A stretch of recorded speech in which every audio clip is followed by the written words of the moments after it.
A plant genetics absorbed a white branch on an otherwise green plant and on crossing the flowers produced on the white branch with the pollen produced on the green branch, all the progeny was found to be white. On reciprocal crosses, all progeny were found to be green. Then which among the statement are true? Okay, the plant geneticist he observed a white branch on an otherwise green plant and then crossing the flowers. Okay, but crossing the flowers produced on a white branch with the pollen produced on the green branch. Okay, so rendu kuda cross cheyidu. All the progeny was found to be white. Appo eda kittiyada white aanu. On reciprocal crosses, all progeny were found to be. നേരെ തിരിച്ചിട്ടപ്പോൾ എന്ത് പറ്റി? നമുക്ക് കിട്ടിയത് green ആണ്. So ഏതാണ് തന്നിരിക്കുന്ന സ്റ്റേറ്റ്മെന്റിലെ correct? ഏതായിരിക്കാം? നാല് option തന്നിട്ടുണ്ട്. ഏതൊക്കെയാണ്? The white branch was the result of mutation in the chloroplast DNA. Option B, the white branch is a result of a mutation in the nuclear DNA. Option C, white mutation is dominant to green. And option D, green and white are co-dominate. Okay, so the answer is the option A.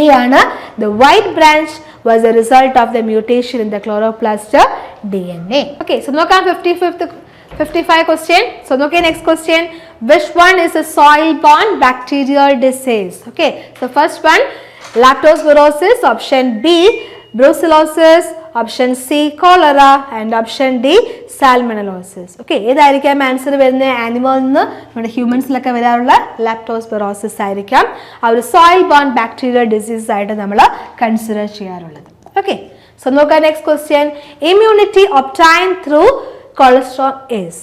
Okay, the immunity obtained through cholesterol. Cholesterol കൂടെ നമുക്ക് കിട്ടുന്ന ഒരു immunity power എങ്ങനത്തെയാണ് ചോദിച്ചിരിക്കുന്നത്? First option natural passive immunity. Option B natural active immunity. Option C artificial passive immunity and option D artificial active. അപ്പം ഏതാണ് answer വരുന്നത്? Natural passive immunity ആയിരിക്കാം നമ്മളുടെ answer.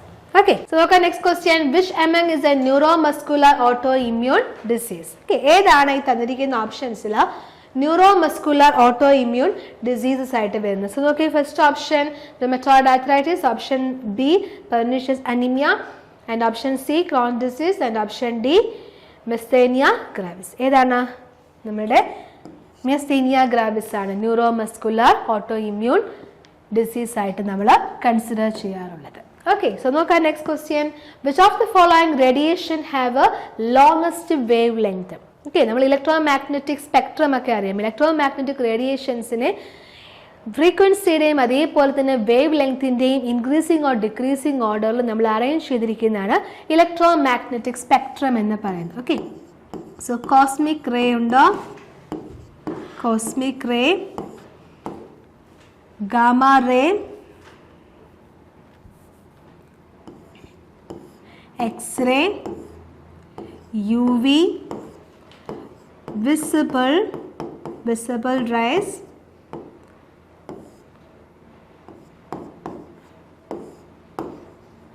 microwave, and here radio wave.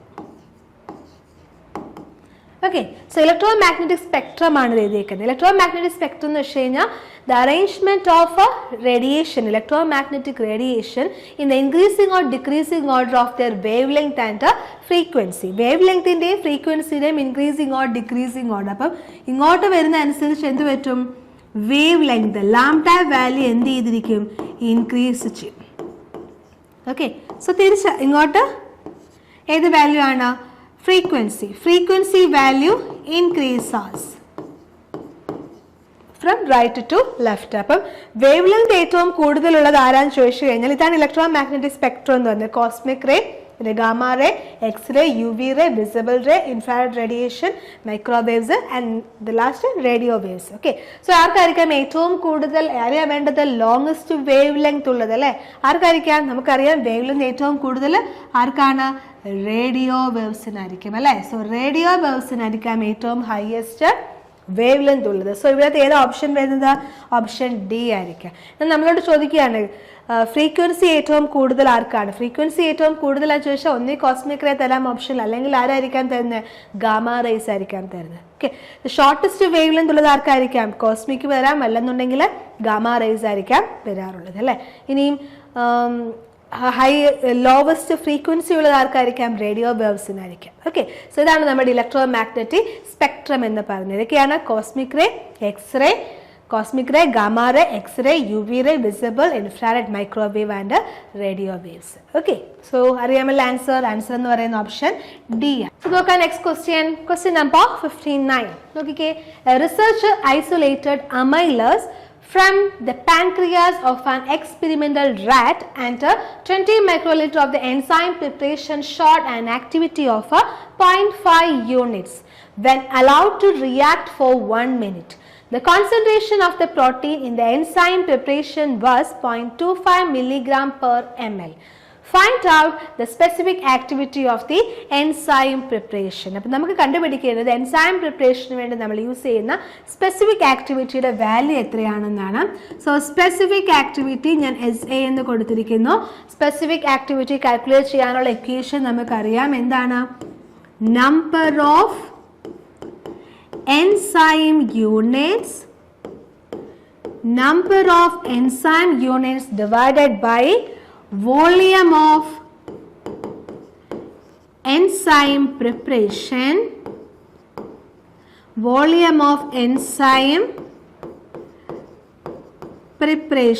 in microliter into a protein concentration in milligram per microliter.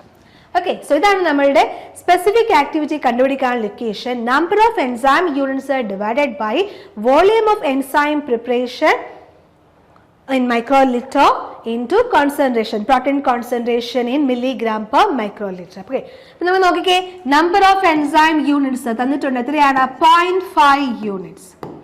Okay, so 0.5 divided by volume of enzyme prepared. എത്രയാണ് തന്നിട്ടുണ്ട്? 20 ആണ് തന്നിട്ടുണ്ട് അല്ലേ. 20 മൈക്രോലിറ്റർ ആണ് എന്ന് തന്നിട്ടുണ്ട്. Okay, so 20 microlitre into concentration in milligram per microliter. ഇവിടെ എത്രയാണ് കോൺസെൻട്രേഷൻ തന്നിരിക്കുന്നത്?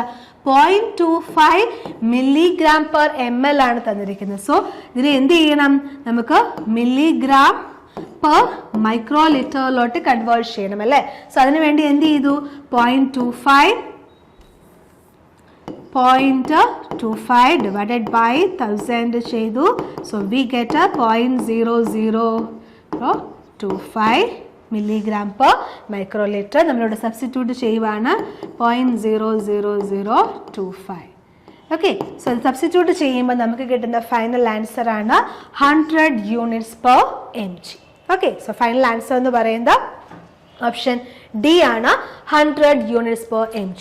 അപ്പം ഒരു എൻസൈം പ്രിപ്പറേഷൻ വേണ്ടി നമ്മൾ യൂസ് ചെയ്യുന്ന ആ ഒരു സ്പെസിഫിക് ആക്ടിവിറ്റിയുടെ വാല്യൂ ഇതേപോലെ തന്നെയാണ്. എപ്പോഴും ഈ ഒരു സ്റ്റേറ്റ്മെന്റ് ഈ സെയിം രീതിയിൽ തന്നെ ചോദിക്കുന്നത്. എന്നിട്ട് ചോദിക്കുന്ന സ്പെസിഫിക് ആക്ടിവിറ്റി എങ്ങനെ കാൽക്കുലേറ്റ് ചെയ്യുമെന്ന്.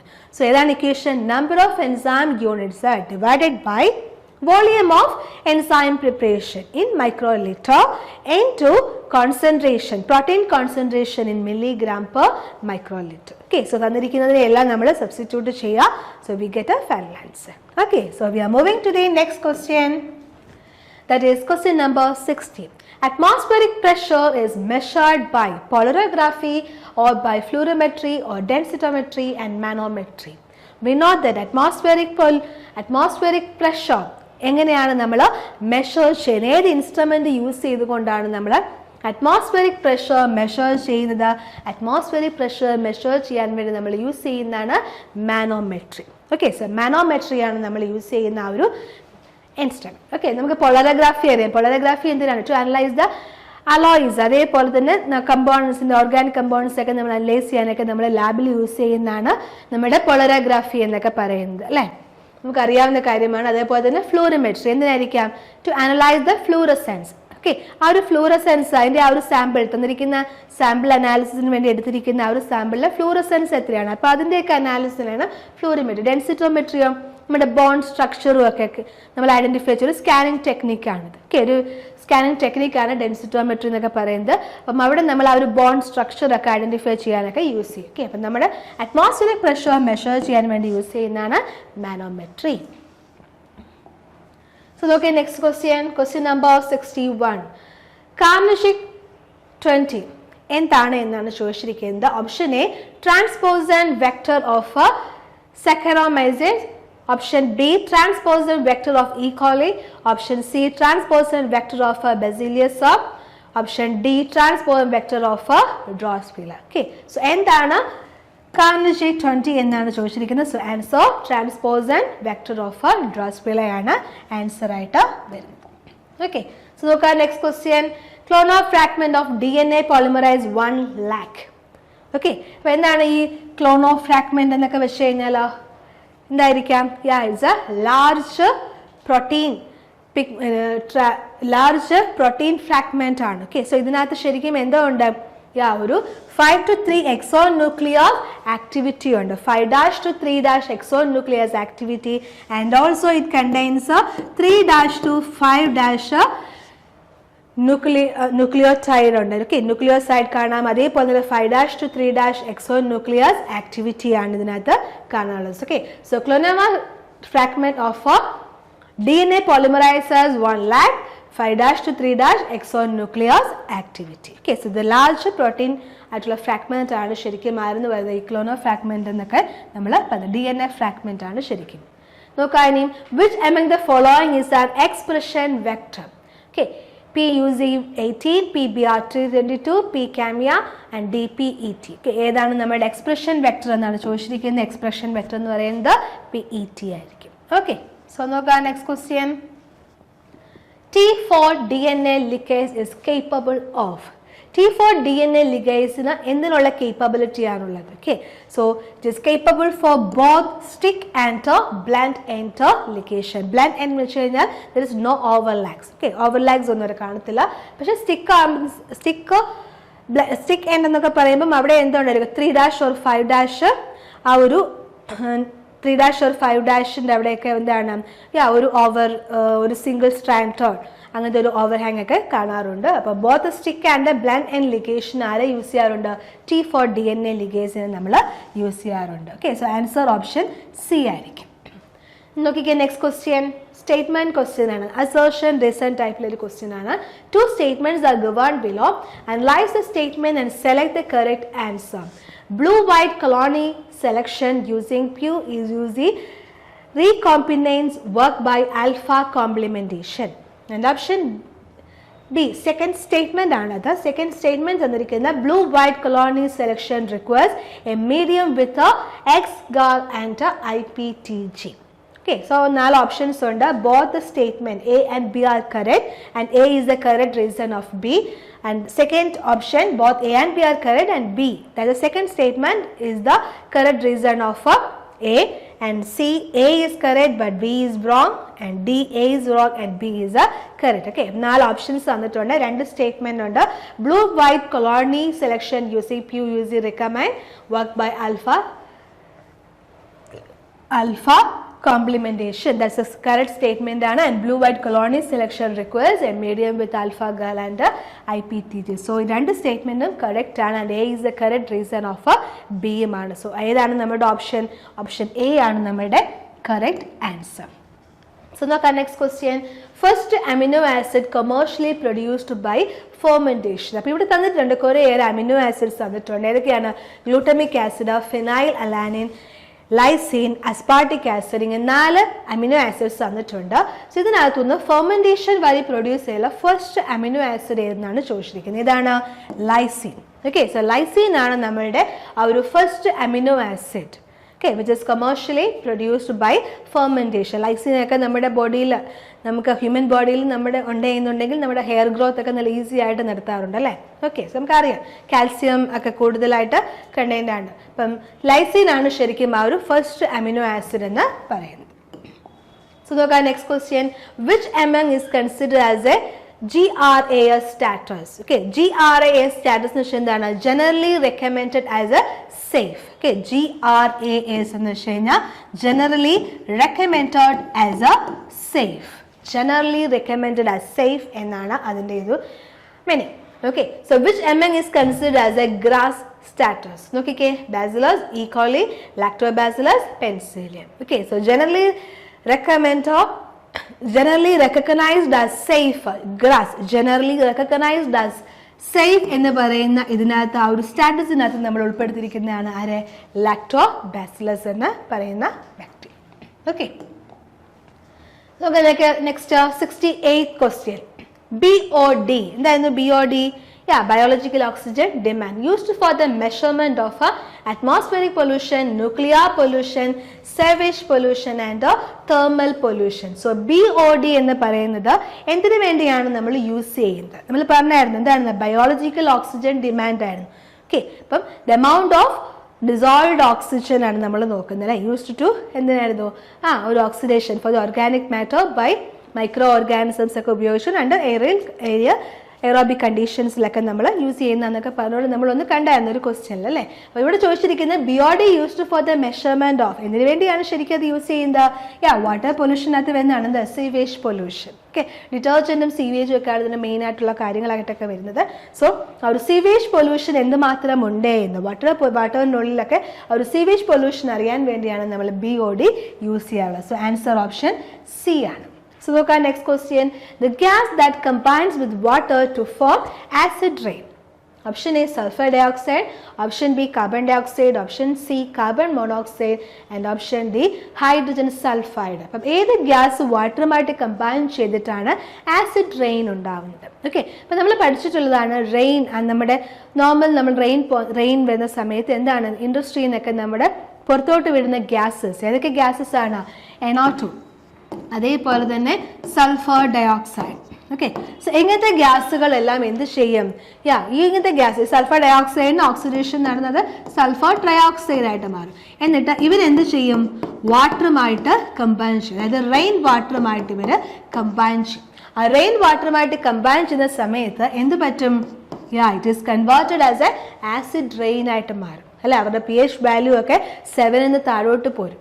ഒരു 5.6 ആ ഒരു 6.5 അതിന് ബിറ്റ്വീൻ ഉള്ള റേഞ്ചിലോട്ടൊക്കെ മാറി ഒരു ആസിഡ് റെയിൻ്റെ വാല്യൂ ആ pH വാല്യൂ ഒക്കെ ഒന്ന് താഴും. ഓക്കെ, സോ ആ ഒരു ഇവരിപ്പം നൈട്രിക് NO2 ആണ് നമ്മുടെ റെയിൻ വാട്ടറുമായിട്ട് കമ്പൈൻ ചെയ്യുക. ആ ഒരു ഗ്യാസ് പുറത്തോട്ട് വന്നു കഴിഞ്ഞാൽ എന്ത് കിട്ടും? HNO3 ആയിരിക്കാം ഉണ്ടാവുന്നത്. ഓക്കെ, സൾഫർ ഡയോക്സൈഡ് ആണെങ്കിൽ അത് ഓക്സിഡൈസ് ചെയ്ത് സൾഫർ ട്രയോക്സൈഡ് ആകുന്നത് റെയിൻ വാട്ടറുമായിട്ട് കമ്പൈൻ ചെയ്ത് സൾഫ്യൂരിക് ആസിഡായിട്ടായിരിക്കാം റെയിൻ വാട്ടറിൽ കാണുന്നത്. ഓക്കെ, സോ അതിനാണ് നമ്മൾ എന്ത് വിളിക്കുന്നത്?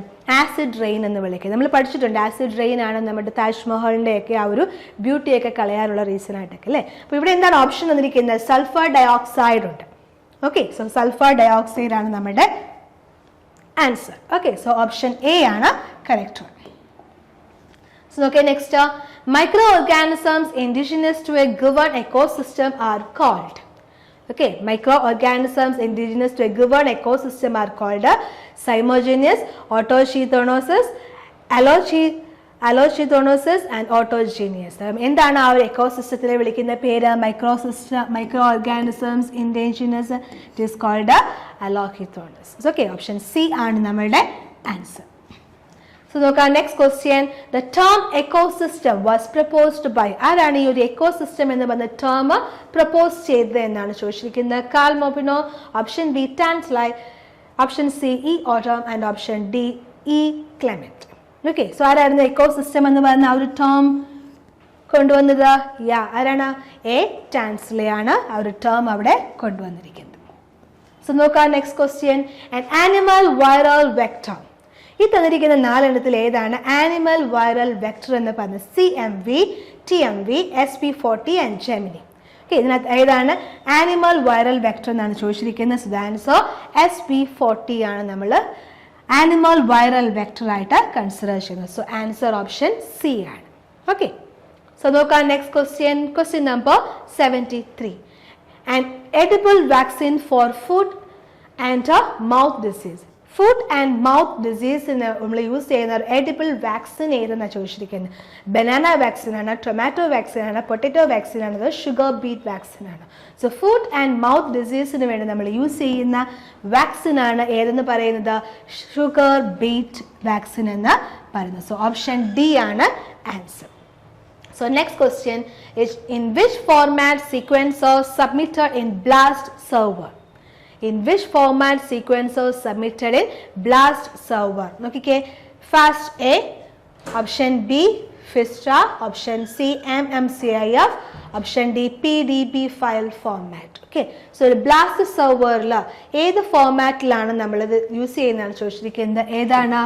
Fast A. Okay, so fast A എന്ന് പറയുന്ന ആ ഒരു സീക്വൻസിലായിരിക്കാം. ഫാസ്റ്റ് ഓൾ എന്നായിരിക്കാം അതിൻ്റെ ഒരു മീനിങ് ഒക്കെ വരുന്നത്. അപ്പം ഏതാണ് ആൻസർ വരുന്നത്? A. So next one, which of the following is a protein database? DDBG, EMBL, GenBank and PIR. Okay, so ഈ 4 തന്നിരിക്കുന്ന ഓപ്ഷനിൽ പ്രോട്ടീൻ ഡേറ്റാബേസിൽ which of the following is a protein database?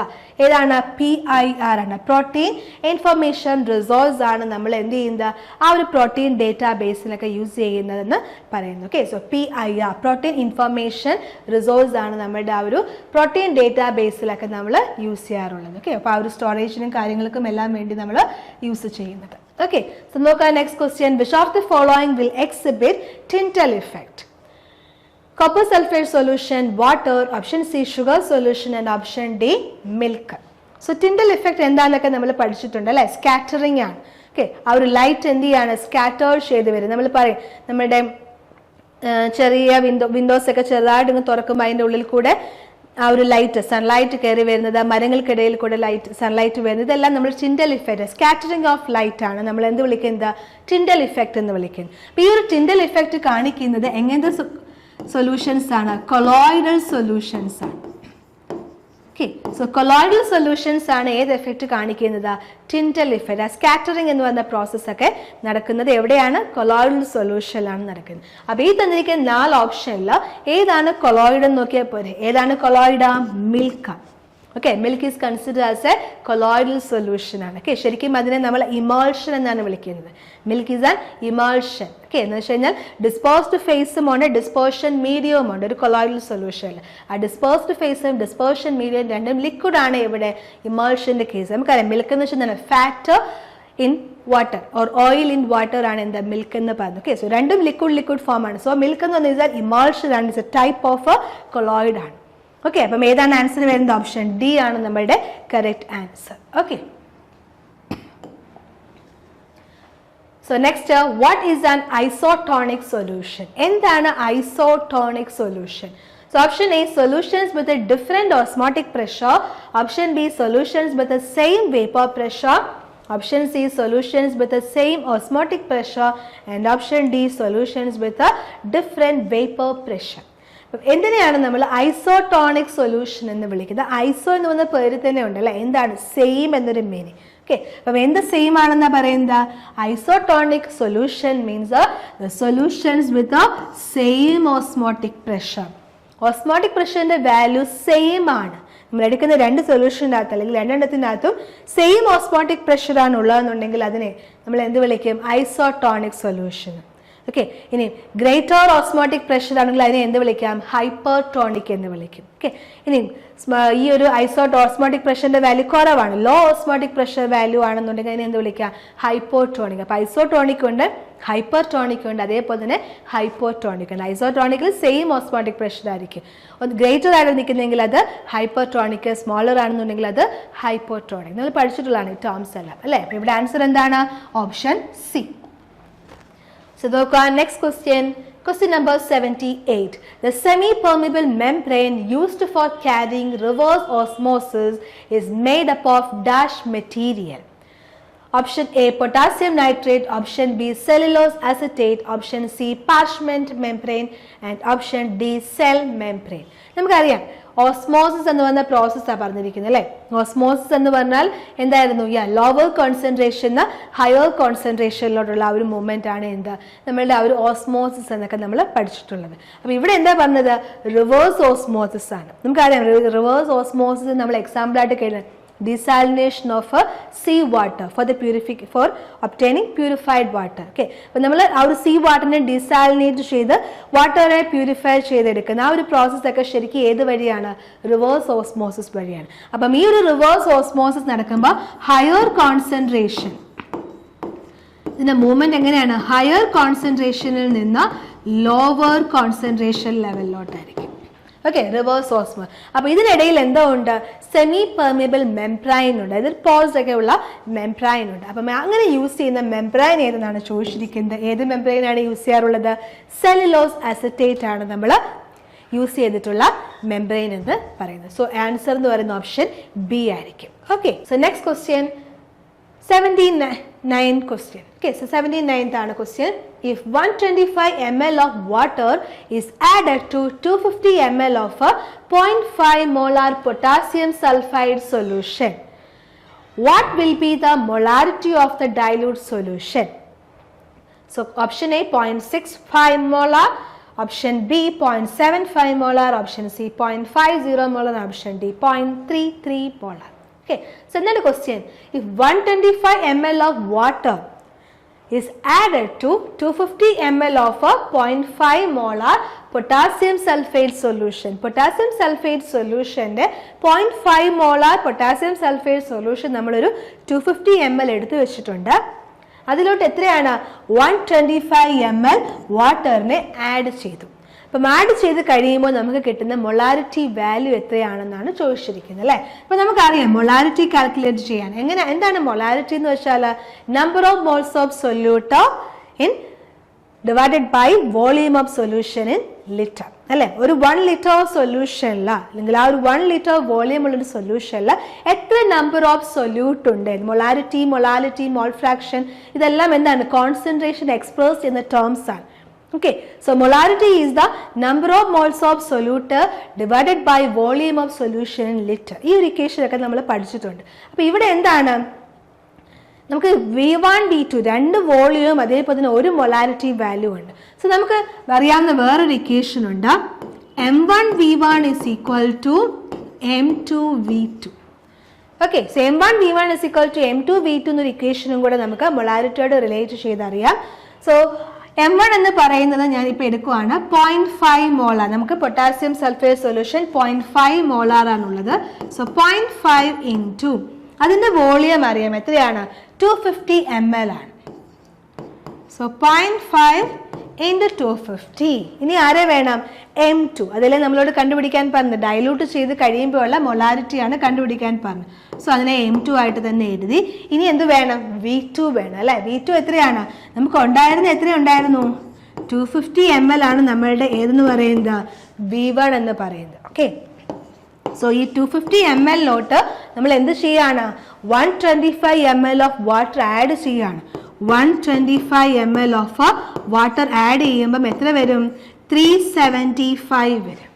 Okay, so 375 ml ആയിരിക്കാം നമ്മളുടെ ആരെന്ന് പറയുന്നത്? V2 എന്ന് പറയുന്നത്. ക്ലിയർ ആണല്ലോ. Okay, so 375. സോ നമുക്ക് എങ്ങനെ M2 കണ്ടുപിടിക്കാൻ പറ്റും? 0.5 into 250 divided by 375. Okay, so equation ഉപയോഗിക്കുമ്പോൾ നമുക്ക് കിട്ടുന്ന ആൻസർ ആണ് 0.33 molar. Okay, so option D ആണ് answer. So look at next question, question number 80. Mole fraction is expressed as n by n, option B n by n, option C n into n by n, and option D n by n plus n. Okay, so ഈ നാല് ഓപ്ഷനിൽ ഏതാണ് എന്നാണ് നമ്മളോട് ചോദിച്ചിരിക്കുന്നത്. So നോക്കിയേ, mole fraction എന്താണ്? മോൾ fraction എന്ന് പറയുന്നത് മോൾ ഫ്രാക്ഷൻ എന്ന് പറഞ്ഞാൽ നമുക്കറിയാം കൈ എന്ന് പറഞ്ഞ സിമ്പൽ വെച്ചൊക്കെ നമ്മൾ എഴുതാൻ പഠിച്ചിട്ടുണ്ട്. കൈ എയും കൈ ബിയും ഒക്കെ അല്ലേ. മോൾ ഫ്രാക്ഷൻ എന്ന് വെച്ചാൽ കോൺസെൻട്രേഷൻ എക്സ്പേർട്സ് ഇതൊരു ടേം ആണ്. സോ കൈ എ ആണ് കണ്ടുപിടിക്കുന്നതെങ്കിൽ number of moles of A divided by total moles of the solution. Okay, total number of moles. Total number of moles in solution. അപ്പം കൈ എ കാണാൻ പറഞ്ഞാൽ എയുടെ ആണല്ലോ number of moles of A Na/Na plus Nb. Okay, chi B ആണെന്നുണ്ടെങ്കിൽ നമ്മൾ എങ്ങനെ കാണും? Chi B is equal to Nb/Na plus Nb. Okay, the number of moles of solute ആണ് വരുന്നത്. സോ N/N plus N എന്നാണ് തന്നിരിക്കുന്നത് ആണല്ലോ. സോ ഏതാണ് ആൻസർ? ഓപ്ഷൻ സി ആണ് ആൻസർ ആയിട്ട് വരുന്നത്. ഓക്കെ, സോ നോക്കാം next question 81. Name the primary substance used in the vulcanization of rubber. Option A sulfur, option B phosphorus, option C isoprene and option D lead. അപ്പോൾ ഈ തന്നിരിക്കുന്ന 4 ഓപ്ഷനിൽ ഏത് ഉപയോഗിച്ചാണ് നമ്മൾ റബ്ബറിനെ വൾക്കനൈസ് ചെയ്യുന്നത്? അപ്പോൾ എന്താണ് ഈ വൾക്കനൈസേഷൻ എന്ന് വെച്ചാൽ? വൾക്കനൈസേഷൻ എന്ന് വെച്ച് കഴിഞ്ഞാൽ നമ്മൾ റബ്ബർ, നമ്മുടെ നാച്ചുറൽ റബ്ബർ എടുത്തിട്ട് നമ്മൾ എന്ത് ചെയ്യും? ഇതിനെ ഹീറ്റ് ചെയ്യും. ഓക്കെ, സോ ഹീറ്റ് ചെയ്യും. ഒരു 375 to 425 Kelvin ടെമ്പറേച്ചർ നമ്മൾ എന്ത് ചെയ്യാണ്? ഹീറ്റ് ചെയ്യും. ഓക്കെ, ഇൻ പ്രസൻസ് ഓഫ് 5% സൾഫർ. ഓക്കെ, 5% സൾഫറും കൂടെ ആഡ് ചെയ്തിട്ട് നമ്മൾ നാച്ചുറൽ റബ്ബറിനെ ഒന്ന് ഹീറ്റ് ചെയ്ത് കഴിയുമ്പോൾ കിട്ടുന്നതാണ് എന്ത്? വൾക്കനൈസ്ഡ് റബ്ബർ എന്ന് പറയുന്നത്. ഓക്കെ, സോ ഈ വൾക്കനൈസ്ഡ് റബ്ബറിന്റെ പ്രത്യേകത എന്ന് വെച്ച് കഴിഞ്ഞാൽ അതിന് ഹൈ ഇലാസ്റ്റിക് നേച്ചറാണ്. അപ്പം നമ്മൾ എന്തിനാണ് ഈ സൾഫറിനെ വെച്ച് അഡീഷൻ നടത്തുന്നതെന്ന് വെച്ചാൽ ടു ഇംപ്രൂവ് ഇറ്റ്സ് പ്രോപ്പർട്ടി. അവരുടെ പ്രോപ്പർട്ടീസ് എല്ലാം എന്ത് ചെയ്യുക? ഒന്ന് എൻഹാൻസ് ചെയ്യിക്കാൻ വേണ്ടിയാണ് നമ്മൾ വൾക്കനൈസേഷൻ പ്രോസസ്സൊക്കെ നടത്തുന്നത്. അതായത് 5% സൾഫർ ഉപയോഗിച്ച് ഹീറ്റ് ചെയ്യുന്ന പ്രോസസ്സാണ് വൾക്കനൈസേഷൻ. ഓക്കെ, അപ്പം ഈ ഒരു വൾക്കനൈസ്ഡ് റബ്ബറിന് ഹൈ ഇലാസ്റ്റിക് നേച്ചർ ആയിരിക്കും. അതേപോലെ തന്നെ അതൊരു അതുപോലെ തന്നെ ഇവർക്ക് എന്താണ് വാട്ടർ അബ്സോർപ്ഷൻ ആ ഒരു പ്രോപ്പർട്ടി, വാട്ടർ അബ്സോർപ്ഷൻ പ്രോപ്പർട്ടി ഒക്കെ ലോ ആയിരിക്കാം. അതേപോലെ തന്നെ it is highly resistant to oxidation. Okay, അപ്പം ഇങ്ങനത്തെ കുറേയേറെ പ്രോപ്പർട്ടീസ് ഒക്കെ ഇവർക്ക് എൻഹാൻസ് ചെയ്ത് വരും. സോ ഇവിടെ ചോദിച്ചിരിക്കുന്നത് ആ ഒരു വൾക്കനൈസേഷൻ പ്രോസസ്സ് നമ്മൾ യൂസ് ചെയ്യുന്ന പ്രൈമറി സബ്സ്റ്റൻസ് ഏതാണ്? സൾഫർ ആണ്. So answer is option A. Look at next question. When you perform Felling's test, which among the following will give a positive result? When you perform Felling's test, which among the following will give a positive result? Option A sucrose, option B glucose, option D lipids and option D proteins. നമുക്കറിയാം felling solution test. എന്തിനാണ് felling solution test എന്നത്? ആൽഡിഹൈഡിക് ഗ്രൂപ്പിന്റെ presence ആണ് അല്ലേ. ആൽഡിഹൈഡിക് group present ആണോ എന്ന് അറിയാൻ വേണ്ടി നമ്മൾ യൂസ് ചെയ്തൊരു ടെസ്റ്റ് ആണ് ശരിക്കും ഏതെന്ന് പറയുന്നത് felling solution test. Felling solution എയും അതേപോലെ തന്നെ ഫെല്ലിംഗ് സൊല്യൂഷൻ ബിയും, കോപ്പർ സൾഫേറ്റ് സൊല്യൂഷനെയാണ് നമ്മൾ ഫെല്ലിംഗ് സൊല്യൂഷൻ എ എന്ന് പറയുന്നത്. ഫെല്ലിംഗ് സൊല്യൂഷൻ ബി ആണ് സോഡിയം ടാറ്ററേറ്റ് ഇൻ സോഡിയം ഹൈഡ്രോക്സൈഡ് സൊല്യൂഷനിലൊക്കെ ഉള്ള സോഡിയം ടാറ്ററേറ്റ് സൊല്യൂഷനാണ് ഫെല്ലിംഗ് സൊല്യൂഷൻ ബി. ഇതിനെ രണ്ടിനെ ഈക്വൽ എമൗണ്ടിൽ നമ്മൾ മിക്സ് ചെയ്തിട്ട് നമുക്ക് ആരെയാണോ ഐഡന്റിഫൈ ചെയ്യേണ്ടത് ആ ഒരു ഓർഗാനിക് കോമ്പൗണ്ട് കൊണ്ട് നമ്മൾ ആഡ് ചെയ്ത സമയത്ത് ഒരു റെഡ് precipitate ഫോം ചെയ്യുകയാണെങ്കിൽ നമ്മൾ പറയും there is a presence of an aldehydic group. Okay, അപ്പോൾ ഇവിടെ തന്നിരിക്കുന്ന ഓപ്ഷൻസ് സൂക്രോസും ഗ്ലൂക്കോസും ലിപ്പിഡ്സും പ്രോട്ടീൻസും ആണ്.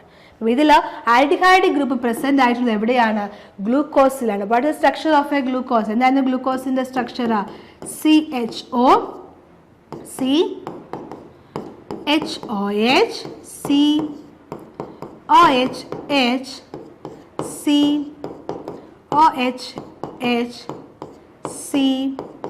CHOCOH and CH2OH.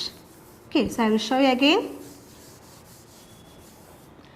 CHOCOH HCOH and CH2OH. Okay, so ഇതെന്ന് പറയുന്നൊരു ആൽഡോ ഹെക്സോസ് ആയിട്ടാണ് നമ്മൾ ഗ്ലൂക്കോസിനെ കൺസിഡർ ചെയ്യുന്നത്. അപ്പോൾ ഇതാണ് നമ്മുടെ ഗ്ലൂക്കോസിൻ്റെ സ്ട്രക്ചർ എന്ന് പറയുന്നത്. അപ്പോൾ ഇതിനകത്ത് ആരുണ്ട്? ആൽഡിഹൈഡ് ഗ്രൂപ്പ് ഉണ്ട്. ഓക്കെ, സോ ആൽഡിഹൈഡ് ഗ്രൂപ്പ് ഉള്ളത് കൊണ്ട് തന്നെ ഗ്ലൂക്കോസിൻ്റെ ഐഡൻറ്റിഫിക്കേഷൻ ടെസ്റ്റായിട്ട് നമ്മൾ ഫെലിംഗ് ടെസ്റ്റ് യൂസ് ചെയ്യും. അപ്പോൾ നമുക്ക് എന്ത് കളർ കിട്ടും? ഒരു റെഡ് പ്രസിപ്പിറ്റേറ്റ് അവിടെ ഫോം ചെയ്യും. സോ ഇവിടെ ആൻസർ എന്ന് പറയുന്നത് ഓപ്ഷൻ ബി ആണ്. ഓക്കെ, സോ നോക്കാം next question 83. Dash is the sugar molecule present in fruits. Option A sucrose, option B lactose, option C fructose and option D galactose. അപ്പോൾ ഈ തന്നിരിക്കുന്ന 4 പേരിൽ ഏതാണ് ഫ്രൂട്ട്സിലൊക്കെ പ്രസന്റ് ആയിട്ടുള്ള ഷുഗർ മോളിക്യൂൾ? നമുക്കറിയാം നമ്മുടെ ഫ്രൂട്ട്സിനൊക്കെ എന്താ ഉണ്ട്? മധുരവും കാര്യങ്ങളൊക്കെ തരുന്നുണ്ട് അല്ലേ? അപ്പം ഏത് ഷുഗർ മോളിക്യൂളാണ് പ്രസന്റ് ആയിട്ടുള്ളതെന്ന് ചോദിച്ചിരിക്കുന്നത് ഏതാണ്? ഫ്രക്ടോസ് ആണ്. ഓക്കെ, ഫ്രക്ടോസ് ആണ് നമ്മുടെ ഈ ഒരു ഫ്രൂട്ട്സിലൊക്കെ കാണപ്പെടുന്ന ഷുഗർ മോളിക്യൂൾ എന്ന് പറയുന്നത്. ഓക്കെ, സോ ഫ്രക്ടോസ് ആണ്. ഫ്രക്ടോസ് എന്ന് പറയുന്ന ഒരു കീറ്റോ ഹെക്സോസ് ആയിട്ടാണ് നമ്മൾ കൺസിഡർ ചെയ്യാറുള്ളത്. ഓക്കെ, ഗ്ലൂക്കോസിൽ ആൽഡിഹൈഡ് ഗ്രൂപ്പ് ആണെങ്കിൽ ഫ്രക്ടോസിൽ ഏത് ഗ്രൂപ്പാണ്? കീറ്റോണിക് ഗ്രൂപ്പാണ് കാണാറുള്ളത്. ഓക്കെ, സോ ഇവിടെ ആൻസർ എന്താണ്? Option C. ഓക്കെ, ഗ്ലൂക്കോസിൻ്റെ ഫ്രക്ടോസിൻ്റെ നമുക്കറിയാം രണ്ടുപേരുടെയും ജനറൽ ഫോർമുല എന്ന് പറയുന്നത് C6H12O6 ആണ്. ഗ്ലൂക്കോസ് ആയാലും ഫ്രക്ടോസ് ആയാലും. ഗ്ലൂക്കോസിൽ ആൽഡിഹൈഡ് ഗ്രൂപ്പ് പ്രസന്റ് ആണ്, ഫ്രക്ടോസിൽ കീറ്റോണിക് ഗ്രൂപ്പാണ് പ്രസന്റ്. ഓർത്ത് വെച്ചേക്കുക. ഓക്കെ, സോ നോക്കുക next question. Which of the following will influence protein folding? Option A pH, option B solvent, option C salt concentration and option D all the above. So protein folding help ചെയ്യുന്നില്ല, അതിനെ influence ചെയ്യുന്ന ഏതൊക്കെ factors ആണ്? Protein ഫോൾഡിങ്ങിൽ pH influence ചെയ്യാറുണ്ട്, അതേപോലെ തന്നെ nature of the സോൾവെന്റിന്റെ nature influence ചെയ്യാറുണ്ട്, അതേപോലെ തന്നെ സോൾട്ടിന്റെ കോൺസെൻട്രേഷൻ ഇൻഫ്ലുവൻസ് ചെയ്യാറുണ്ട്. സോ ആൻസർ ഏതായിരിക്കാം? ഓൾ ദി എബവ് ആയിരിക്കാം വരുന്നത്. അതായത് ഓപ്ഷൻ ഡി ആണ് നമ്മുടെ കറക്റ്റ് ആൻസർ. So നോക്കുക next question 85. Dash is the base not present in DNA. Adenine, uracil, thymine, guanine. നമുക്കറിയാം DNA ഉണ്ട്, അതേപോലെ തന്നെ RNA ന്യൂക്ലിക് ആസിഡായിട്ടൊക്കെ നമ്മൾ പഠിച്ചിട്ടുണ്ട് അല്ലേ? ഡിയോക്സി റൈബോ ന്യൂക്ലിക് ആസിഡും റൈബോ ന്യൂക്ലിക് ആസിഡുമാണ്. DNA എന്ന് വെച്ചാൽ ഡിയോക്സി റൈബോ ന്യൂക്ലിക് ആസിഡാണ്. RNA എന്ന് പറയുന്നത് റൈബോ ന്യൂക്ലിക് ആസിഡാണ്. ഓക്കെ, സോ അപ്പം ഇതിനകത്ത് DNA എന്നുണ്ട് ബേസ് ഉണ്ട്, നമ്മൾ പഠിച്ചിട്ടുള്ളതാണ് അല്ലേ? ഷുഗർ ഉണ്ട്, ബേസ് ഉണ്ട്, അതുപോലെ തന്നെ ഫോസ്ഫേറ്റ് ഗ്രൂപ്പുമാണ് നമ്മുടെ DNA ഉള്ള കണ്ടന്റൊക്കെ നമ്മൾ പഠിച്ചിട്ടുണ്ട് ആണല്ലോ. സോ ഇതിനകത്തുള്ള ബേസ് ഏതെന്നാണ് ചോദിച്ചിരിക്കുന്നത്. DNA കാണപ്പെടുന്ന ബേസ് ഏതൊക്കെയാണ് ചോദിച്ചിരിക്കുന്നത്. സോ DNA ബേസ് എന്ന് പറയുന്നത് adenine, guanine, cytosine and thymine. Okay, ഇനി RNA ഏതൊക്കെ ബേസ് ആണ് ഉള്ളതെന്ന് ചോദിച്ചാൽ okay, adenine, guanine, cytosine and uracil. Okay, so deoxyribose ആണ് DNA ഷുഗർ എന്ന് പറയുന്നത്. പക്ഷെ റൈബോസ് ആണ് നമ്മുടെ RNA ഷുഗർ കണ്ടന്റ് എന്നൊക്കെ പറയുന്നത്. അപ്പോൾ DNA ബേസ് എന്ന് അഡിനിൻ, ഗ്വാനിൻ, സൈറ്റോസിൻ ആൻഡ് തൈമിനും RNA adenine, guanine, cytosine and യുറാസിലും ആയിരിക്കും. ഓക്കെ, സോ ഇവിടെ ചോദിച്ചിരിക്കുന്നത് DNA ബേസ് അല്ലാത്തത് ഏതാണെന്നാണ്. അപ്പോൾ ഏതാണ്? യുറാസിലാണ്. ഓപ്ഷൻ ബി ആണ് നമ്മുടെ ആൻസർ. ഓക്കെ, സോ നോക്കാം next question. Which bacterial cell wall has a huge percentage of teichoic acid? Okay, so ഏത് സെൽ വാളിനായിരിക്കാം ഈ ഒരു ടിക്കോയിക് ആസിഡിന്റെ പ്രസൻസ് ഏറ്റവും കൂടുതലുള്ളത്? Gram positive, option B Gram negative, option C both Gram positive and Gram negative and option D Gram neutral. So എവിടെയായിരിക്കാം? it is present in the gram positive bacterial cell wall ആയിരിക്കും. So look at next question. Which of the following is not an indicator of a water pollution? Okay, so water polluter ആയെന്ന് പറയുന്ന ഒരു indicator അല്ലാതെ act ചെയ്യുന്ന ഏതെന്നാണ് ചോദിച്ചിരിക്കുന്നത്. So Shigella, Dysentery, Streptococcus pyogenes, Clostridium difficile and option D Salmonella entered. സാൽമോണിയ എൻഡോഡിറ്റീസ്. അപ്പോൾ ഇതിനകത്ത് ഏതാണെന്നാണ് ചോദിച്ചിരിക്കുന്നത്. ആൻസർ ഓപ്ഷൻ ബി ആണ്. സ്ട്രെപ്റ്റോകോക്കസ് പയോജൻസ് ആണ്. It is not an indicator of a water pollution. ബാക്കി തന്നിരിക്കുന്ന 3 പേരും വാട്ടർ പൊല്യൂട്ട് ആയി ഇൻഡിക്കേറ്റ് ചെയ്യുന്നവരാണ്. ഓക്കെ, സോ നോക്കാം next question. Food preservation is carried out through cold sterilisation. This involves okay. So നമ്മൾ food preserve ചെയ്യാൻ വേണ്ടിയൊക്കെ കോൾഡ് സ്റ്റെറിലൈസേഷൻ നടത്തും. അപ്പം അതിനകത്ത് ഇൻവോൾവ് ആയിട്ടുള്ള പ്രോസസ്സ് ഏതെന്ന് വെച്ചാൽ radiation, lyophilisation, dehydration and refrigeration. Okay. അപ്പം അതിനകത്ത് ഇൻവോൾവ് ആയിട്ടുള്ള പ്രോസസ്സാണ് റേഡിയേഷൻ. ഇപ്പം ഫുഡ് പ്രിസർവേഷനിൽ നമ്മൾ ആ ഒരു കോൾഡ് സ്റ്റെറിലൈസേഷൻ നടത്തുന്നത് റേഡിയേഷൻ എന്ന് പറയുന്ന പ്രോസസ്സൊക്കെ വഴിയാണ് എന്ന് ഓർക്കുക. സോ ഓപ്ഷൻ എ ആണ് answer. Next 18(9). Pasteurization is the process of heating milk. Option A, above 500 degrees Celsius. Option B, above 1000 degrees Celsius. Option C, above boiling point. And option D, below boiling point. നമുക്കറിയാം, നമുക്ക് packet അല്ല covered മിൽക്കൊക്കെ കിട്ടും അല്ലേ. കവേറിൻ്റെ അകത്ത് മിൽക്കൊക്കെ നമ്മൾ കടയിൽ നിന്ന് പോയി വാങ്ങിക്കും. ആ കിട്ടുന്ന മിൽക്ക് എല്ലാം എന്താണ്? പാസ്ചറൈസ് ചെയ്തതാണ്. ഓക്കെ. ഇപ്പം പാസ്ചറൈസ് ചെയ്യാന്ന് വെച്ച് കഴിഞ്ഞാൽ അവരെ എല്ലാം എന്ത് ചെയ്യാണ്? ഹീറ്റ് ചെയ്യും. ആ ഒരു മിൽക്കിനെ എങ്ങനെയാണ്? Below is boiling point. Okay. അവരുടെ ബോയിലിംഗ് പോയിന്റിന്റെ കുറഞ്ഞൊരു വാല്യൂ ഹീറ്റ് ചെയ്താണ് നമ്മൾ അവരെ പിന്നീട് എടുത്ത് പാക്ക് ചെയ്ത് നമുക്ക് കടയിലൊക്കെ നമുക്ക് കിട്ടുന്നത്. ഓക്കെ. സോ ഇവിടെ ആൻസർ ഏതാണ്? ഓപ്ഷൻ ഡി ആണ്. പാസ്ചറൈസേഷൻ എന്ന് പറയുമ്പോൾ it's A process of heating milk below it's A boiling point. Okay, so നോക്കുക next question, 19th question. Name the equipment used for the sterilization of media after its preparation. Option A, incubator. Option B, autoclave. Option C, laminar airflow chamber. And option D, inoculum needle. Okay. So ഇതിനകത്ത് ഈ ഒരു sterilisation നമ്മുടെ ആ ഒരു media ഒക്കെ അത് നമ്മൾ use ചെയ്ത് കഴിഞ്ഞിട്ട് എന്ത് ചെയ്യണം? ആ ഒരു എക്യുപ്മെന്റ്സ് ഒക്കെ നമ്മൾ ആ ഒരു സ്റ്റെറിലൈസ് ചെയ്യുന്നത് എങ്ങനെയാണ് എന്നാണ് ചോദിച്ചത്. Name the equipment used for the sterilisation of media after its a preparation. ഏതാണ്? ഓട്ടോക്ലേവ്. ഓക്കെ. ഓട്ടോക്ലേവ് എന്ന് പറയുന്ന ആ ഒരു എക്യുപ്മെന്റ് ഉള്ളിൽ വെച്ചാണ് നമ്മൾ ആ ഒരു സ്റ്റെറിലൈസേഷൻ എന്ന് പറയുന്ന പ്രോസസ്സൊക്കെ യൂസ് ചെയ്യുന്നത്. ഓക്കെ. സോ ഇവിടെ ആൻസർ എന്ന് പറയുന്നത് ഓപ്ഷൻ ബി ആണ്. So look at next question, question number 91. Which of the following is called the particulate pollutant? Option A, ethylene. Option B, fly ash. Option C, radon. And option D, ozone. അപ്പോൾ ഈ തന്നിരിക്കുന്ന 4 പേരിൽ ആരാണ് particulate pollutant? അപ്പോൾ എന്താണ് ഈ particulate pollutant എന്ന് വെച്ച് കഴിഞ്ഞാൽ there is some solid, okay, small solid component അല്ലെങ്കിൽ അതേപോലെ തന്നെ liquid component which is suspended in that the air. അപ്പം അങ്ങനെയാണെങ്കിൽ ആ ഒരു പൊല്യൂട്ടൻ്റ് എല്ലാം വിളിക്കുന്ന പേരാണ് particulate pollutant എന്ന് വിളിക്കും. ഓക്കെ. സോ particulate pollutant എന്ന് പറയുമ്പോൾ the small solid or liquid components which are suspended in the air which are called a particulate pollutant. അപ്പോൾ ഈ തന്നിരിക്കുന്നതിനകത്ത് ഏതാണ് particulate pollutant ആയിട്ട് കൺസിഡർ ചെയ്യുക? നമ്മൾ കൺസിഡർ ചെയ്യാനുള്ള ആളാണ് fly ash. Okay. Fly ash, അതേപോലെ നമ്മുടെ സ്മോക്ക്, ഫോഗ്, മിസ്റ്റ്, ഇതൊക്കെ നോൺ വിയബിൾ ആയിട്ടുള്ള particulate pollutant ആണ്. ഓക്കെ. വിയബിളും ഉണ്ട്, നോൺ വിയബിളും ഉണ്ട്. മിസ്റ്റ്, സ്മോക്ക്, ഇതെല്ലാം നമ്മൾ എന്താണ്? നമ്മുടെ ആ ഒരു particulate pollutant ആയിട്ടാണ് നമ്മൾ കൺസിഡർ ചെയ്യുന്നത്. അതേപോലെ തന്നെ ഫ്ലൈ ആഷിനെ നമ്മൾ എന്താണ്? ഓക്സൈഡ് ഫോംസ് ആണ്. Okay. So oxides of the അയോണും ഒക്കെ നമ്മൾ ഓക്സൈഡ് ഫോംസിലൊക്കെ കാണപ്പെടുന്നതാണ് എന്ത്? ഫ്ലൈ ആഷിലൊക്കെ പറയുന്നത്. അപ്പോൾ ഈ ഒരു ഫ്ലൈ ആഷും എന്താണ്? ഒരു particulate pollutant എക്സാമ്പിൾ. Okay, ഇതും ഒരു particulate pollutant എക്സാമ്പിൾ ആണ്. So here the answer is option B. Okay. So നോക്കിയേ 92, question number 92.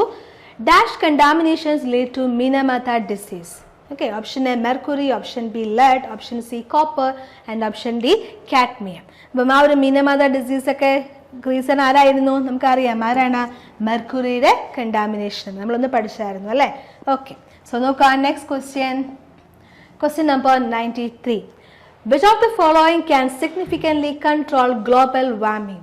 Option A, increasing solid waste. Option B, increasing fossil fuel consumption. Option C, burning human generated waste. And option D, reducing fossil fuel consumption. Okay, so which of the following can significantly control global warming? Global warming എന്ന് വെച്ചാൽ എന്താണ്? നമ്മുടെ earth എന്താണ്? ചുട്ടുപൊള്ളുന്നത് അല്ലേ. Carbon dioxide, നമ്മുടെ greenhouse gases ആണ് ശരിക്കും കാർബൺ ഡൈ ഓക്സൈഡ്, മീഥൈനും വാട്ടർ വേപ്പർ, നൈട്രസ് ഓക്സൈഡും ഒക്കെ നമ്മൾ ആ ഒരു ഗ്രീൻ ഹൗസ് ഗ്യാസസ് ആയിട്ട് കൺസിഡർ ചെയ്യും. പക്ഷെ നമ്മുടെ ഈ ഒരു ഓട്ടോമൊബൈൽസ് അല്ലെങ്കിൽ നമ്മുടെ ആ ഒരു മോട്ടോർ വെഹിക്കിൾസ് ഇങ്ങനത്തെ കുറേ കാര്യങ്ങളൊക്കെ നമ്മൾ എക്സ്ട്രാ ആയിട്ട് യൂസ് ചെയ്യുന്ന സമയത്ത് എന്ത് പറ്റും? ഈ ഒരു പൊല്യൂട്ടൻസ് അല്ലെങ്കിൽ ഇതിൻ്റെയൊക്കെ എമൗണ്ട്, കാർബൺ ഡൈ ഓക്സൈഡിൻ്റെയൊക്കെ ആ ഒരു പ്രസൻസ് അറ്റ്മോസ്ഫിയറിൽ കൂടി നിൽക്കും. അപ്പോൾ ആ ഒരു സമയത്ത് എന്തായിരിക്കും? നമ്മുടെ എർത്ത് ഹീറ്റായിരിക്കും അല്ലേ. എർത്ത് ഭയങ്കര ചുട്ടുപൊള്ളുന്നൊരവസ്ഥയിലായിരിക്കും. അപ്പോൾ ആ ഒരു ഇതിനാണ് നമ്മൾ എന്ത് വിളിക്കുന്നത്? ഗ്ലോബൽ വാർമിംഗ് എന്നൊക്കെ പറയുന്നത്. സോ ആ ഒരു ഗ്ലോബൽ വാർമിങ്ങിനെ കൺട്രോൾ ചെയ്യാൻ വേണ്ടി എന്താണ് നമ്മൾ യൂസ് ചെയ്യുന്ന ആ ഒരു സിഗ്നിഫിക്കൻ്റ് ആയിട്ടുള്ള മെത്തേഡ് എന്നാണ് ചോദിച്ചിരിക്കുന്നത്. സോ ഏത് യൂസ് ചെയ്യാം? reducing fossil fuel consumption. Okay, so option D ആണ് ആൻസർ ആയിട്ട് വന്നേക്കുന്നത്. Which of the following is an extensive conservation method for endangered species? Okay, so endangered species in our conservation, extensive conservation method ഏതെന്നാണ് ചോദിച്ചിരിക്കുന്നത്. So cryo preservation ഉണ്ട്, biosphere reserves ഉണ്ട്, wild life sanctuaries ഉണ്ട്, അതേപോലെ തന്നെ national parks ഉണ്ട്. So ഏതാണ് answer ആയിട്ട് വരുന്നത്? Cryo preservation. ക്രയോ എന്ന് വെച്ചാൽ കോൾഡ് ചെയ്യുക, ഫ്രോസൺ ചെയ്തുകൊണ്ട് നമ്മൾ അതിനെ പ്രിസർവ് ചെയ്യുന്നതാണ് ക്രയോ പ്രിസർവേഷൻ. ആൻഡ് ബയോസ്ഫിയർ റിസർവ്സും വൈൽഡ് ലൈഫ് സാങ്ച്വറീസും നാഷണൽ പാർക്സും എല്ലാം ഒരു in situ to preserve conservation methods ആയിട്ടാണ് നമ്മൾ യൂസ് ചെയ്യാറുള്ളത്. Okay, so look at next question 95. Which of the following happens naturally due to aging of lakes? Okay, so lake neka aru aging ina reason aayittulladu edana? So which of the following happens naturally due to aging of lakes? Option A, biomagnification. Option B, mesotropic, and option C, eutrophication, and option D, oligotropic. Okay, അപ്പോൾ നമുക്കറിയാം ageing of lakes eutrophication process കഴിയുമ്പോഴാണ് നമ്മൾ ആ ഒരു ലേക്സിൻ്റെ ഏജിങ്ങിനൊക്കെ നമ്മൾ naturally ആയിട്ട് നമ്മൾ പറയാറുള്ളത്. ഓക്കെ, സോ ഓപ്ഷൻ സി ആണ് ആൻസർ. സോ നോക്കാം നെക്സ്റ്റ് 96.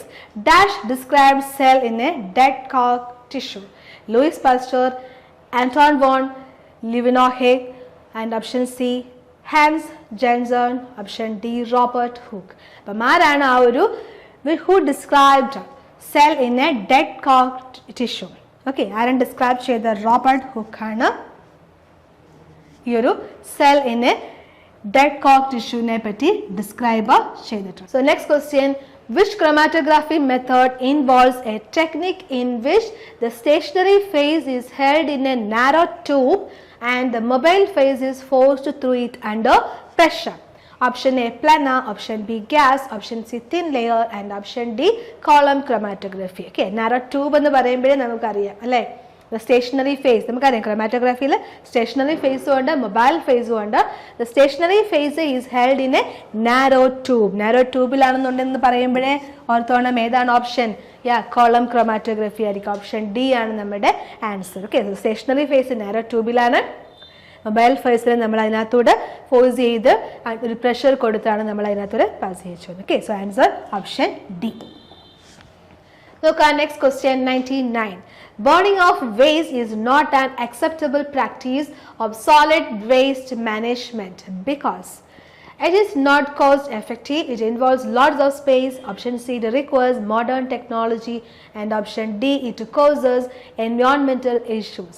എന്ന് ചോദിച്ചിരിക്കുന്നത് burning of waste is not an acceptable practice of a solid waste management അല്ലെ, നമ്മളെല്ലാം വീടുകളിൽ ചെയ്യാറുള്ള കാര്യങ്ങളാണ്. ഓക്കെ, അപ്പം അത് അക്സെപ്റ്റ് ചെയ്യാത്തത് എന്തുകൊണ്ടാണ്? നമ്മൾ ആ ഒരു ബേണിംഗ് ഓഫ് വേസ്റ്റ് ഒക്കെ കത്തിക്കുന്നത്, അത് നമ്മൾ അക്സെപ്റ്റ് ചെയ്യാത്തുള്ള റീസൺ എന്താണെന്നാണ് ചോദിച്ചിരിക്കുന്നത്. എന്തായിരിക്കാം?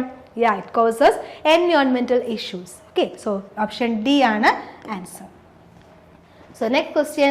Enzymes used to cut DNA molecule in rDNA technology is option A, phosphatase, option B, leakase, and option C, ribonuclease, option D, restriction enzymes. Okay, so എന്ത് ഉപയോഗിച്ചുകൊണ്ടാണ് ആ ഒരു enzymes which are used to cut DNA molecules in rDNA ടെക്നോളജിയിൽ ആരെയാണ് use ചെയ്യാറുള്ളത്?